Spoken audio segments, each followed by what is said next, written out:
on some breaking news in South Africa. Today I want to play a clip to you guys, a clip you might have never seen before, of Dr. Motsoaledi. Of course, he knows the things of health, he deals with the health issues of the country, so he understands this case of poisonous foods, foreigners selling poisonous foods, because that is part of his department. That's what he deals with.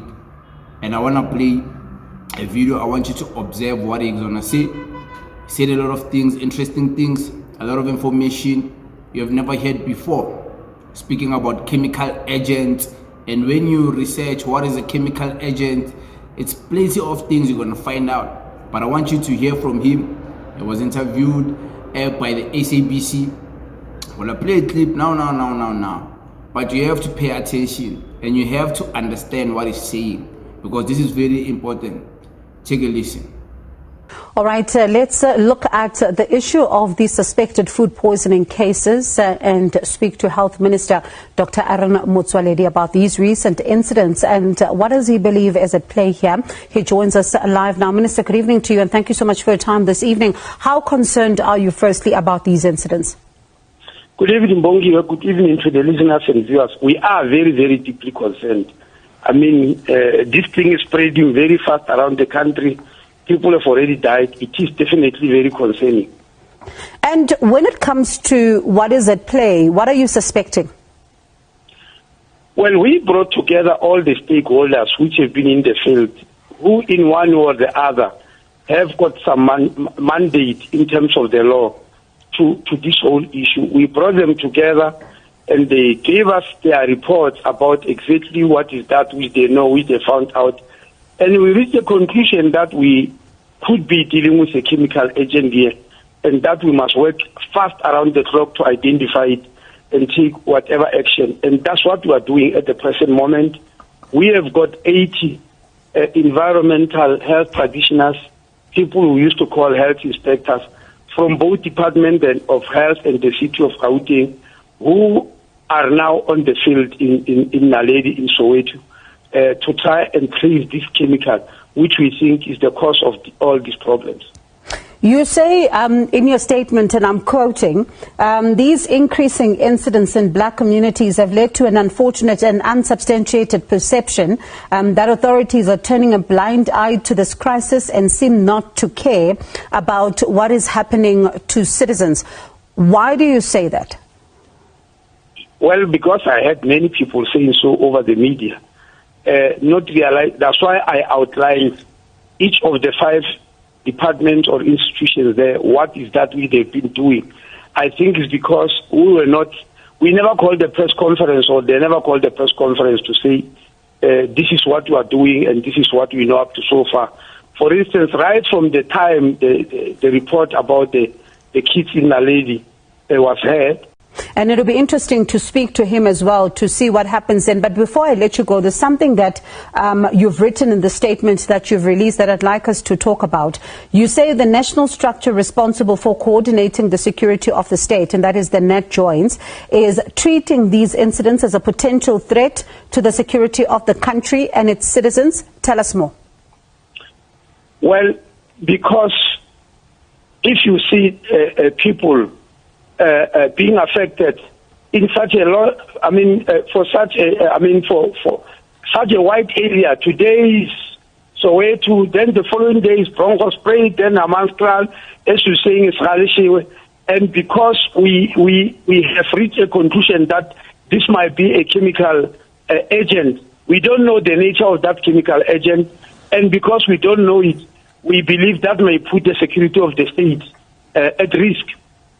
And when do we then wrap up the testing to see what exactly are we dealing with here when it comes to this chemical agent?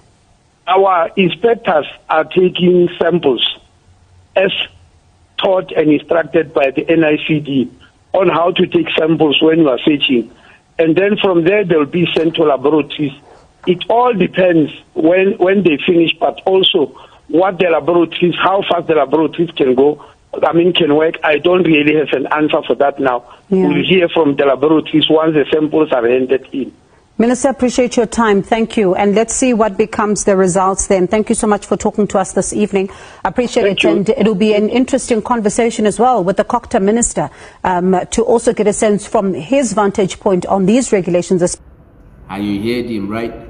You heard him, asked him different questions. Of course, this is not a long format clip, but this is just like a clip whereby it's a key point of him explaining. He also doesn't know what's happening. It's just allegations, assumptions that this might be a chemical agent. Chemical agent can be poison. Chemical agent can be like can be a lot of things. You're gonna do your own research. I don't want to be explaining chemical agents. There's Google out there, there's AI search and all of those things you're gonna do for yourself. But Numzwile, right? Numzwile. But one thing I got from this video is that they also don't know what's happening. They also don't know what chemical agent is it, what chemicals are these, what toxic chemicals are these, what is it that is causing these things. They also don't know. As the government, as the ministers, they're still taking samples. So this thing of blaming foreigners, whilst even government department people, health practitioners, still haven't concluded as to what is it that is causing this. Like, why are we rushing so quick to blame foreigners while these samples are being taken? They're still taking the samples, and some of the samples have been taken, and when they come back, they reflect that this thing's killing the kids is not what is in these snacks. Last time I checked, JJ Tawana was speaking about what if it's the water? What if it's something inside the water? What if it's something inside the food? Since the food are being injected, something inside the meat you buy. So it can be from a lot of things. What if it's something in the air? Something that came from the rain? Since we know the rain and the weather patterns can be manipulated. What if it's not just foreigners? What if the media and everyone else diverting the attention to foreigners? They're trying to get away with murdering people. They're trying to get away with terrorism. But no one knows who is behind this. No one knows what happened. But I find it so hard to believe that it's all foreigners and Amazimba, biscuits that is causing all of this. I find it hard to believe. I don't know why. And I am sure I'm not the only one. But you can share your comment there. What do you think about what this man has been saying? Do you believe it's really foreigners, or there's something bigger than just what we are told? And why do you think this is happening now? Because foreigners have always been here, people have always been. Why is it popularized by the news, politicians? Why are they pushing this like out there? Like, why?